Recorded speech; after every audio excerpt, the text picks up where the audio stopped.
Praise lord. ప్రభు కృప వలన మీరు అందరూ క్షేమంగా ఆరోగ్యంగా ఉన్నారని భావిస్తున్నాను. కొన్నిసార్లు మనము చాలా ఎక్కువ ఆలోచిస్తాం కదండి. ఎంతగా ఆలోచిస్తామంటే సరిగ్గా నిద్రపోము, సరిగ్గా తినము, సరిగ్గా ఏ పని చేయము.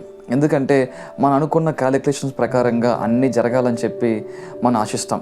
గమనించండి, ఎంత ఎక్కువగా ఆలోచిస్తామంటే ఆరోగ్యం కూడా పాడు చేసుకుంటుంటాం. దేవుడు లేఖన భాగం ఏం తెలియజేస్తుందంటే surrender everything to the Lord. సమస్తం దేవునికి అప్పగించండి. Don't try to calculate everything, submit everything to the Lord. సమస్తాన్ని దేవునికి అప్పగించండి, మీ భారాన్ని దేవునికి అప్పగించండి.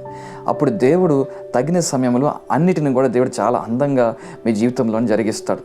ఈ సమయంలోని ప్రార్థించండి, విశ్వసించండి. దేవా, సమస్తం నేను నీ చేతిలో పెడుతున్నాను. మనం ఆలోచించి తెల్లగొన్న వెంట్రుకలు నల్లగా కానీ, నల్లగొన్న వెంట్రుకలు తెల్లగా కానీ మనం మార్చలేమని లేఖన భాగం మనకు తెలియజేస్తుంది. కాబట్టి stop over thinking, stop calculating everything, surrender everything to the lord. He will take care. ఆయన సమస్తం ఆయన చూసుకుంటాడు. విశ్వాసంతో నమ్ముదాం. దేవుడు మనకు తోడి ఉండి నడిపించును గాక. ఆమేన్. God bless you.